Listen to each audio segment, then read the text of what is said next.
Assalamualaikum warahmatullahi wabarakatuh. Perkenalkan, nama saya Muazzah Nazlah Hasifah. Saya dari kelas 3C, Fakultas Hukum Universitas Surya Kencana. Di sini saya akan melanjutkan tugas yang telah diberikan oleh Bapak Dr. M. Rendi Aryandi, SHMH, pada mata kuliah Hukum Administrasi Negara. Baik, selanjutnya ada pembatasan kekuasaan melalui hukum administrasi negara.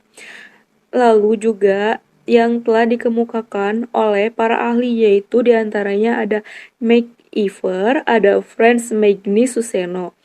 Menurut McIver, kekuasaan tampil melalui wujud multibentuk maupun dari kedualistan eksistensian kekuasaan itu sendiri. Sedangkan menurut Franz Magnus Suseno merupakan atau mengartikan redaksional di atas bahwa kekuasaan di satu sisi merupakan sesuatu yang mempesona dan pada sisi lainnya merupakan hal yang menakutkan. Sebagai sesuatu yang mempesona karena mengingat multifungsinya dengan memiliki kekuasaan, maka praktis akan dapat dicapai segala yang dikehendaki pemegangnya. Lalu di sini ada menakutkan. Sebabnya, penyelenggara kekuasaan dalam rangka pencapaian maksud dan tujuan tertentu seringkali melanggar dan menekankan hak-hak hidup paling esensial dari pihak-pihak yang dikuasainya. Lalu ada yang kedua, yaitu kekuasaan. Jadi, kekuasaan adalah fungsional demi atau bagi tingkat kesejahteraan hidup dari masing-masing individu dan negara lain. Cara dan sarana untuk mengawasi dan membatasi kekuasaan diantaranya yaitu ada moralitas dan religius, dan ada etika, hukum, memuat sanksi konkret. Selanjutnya, menurut ahli yang bernama Miriam Budiarjo, mengartikan negara adalah agensi alat dari masyarakat yang mempunyai kekuasaan untuk mengatur hubungan antara manusia di dalam masyarakat. Lalu kekuasaan membutuhkan hukum untuk satu, guna memberikan legitimasi terhadap penyelenggaraan kekuasaan di dalam kehidupan masyarakat. Dua, bahwa hukum dibutuhkan supaya kekuasaan tersebut dapat tumbuh dan berkembang jadi kesewenang-wenangan kealiman. Lanjut yang B, yaitu ada kekuasaan dan hukum administrasi negara. Pengertian dan sumber kekuasaan negara, yaitu kekuasaan secara etimologi diartikan sebagai kemampuan berbuat dan bertindak.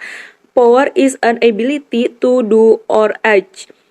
Menurut Kamus Hukum Kekuasaan diartikan suatu kemampuan yang terdapat di dalam hubungan antar manusia. Lalu menurut Miriam Budiarjo, kekuasaan adalah kemampuan seseorang atau sekelompok manusia untuk mempengaruhi tingkah laku seseorang atau kelompok lain sedemikian rupa hingga tingkah laku itu sesuai dengan keinginan dan tujuan dari orang-orang yang mempunyai kekuasaan itu. Lalu menurut G.D. Panjaastawa, beberapa hal esensial tentang kekuasaan yaitu 1. Merupakan kemampuan untuk mempengaruhi atau mengendalikan pihak lain.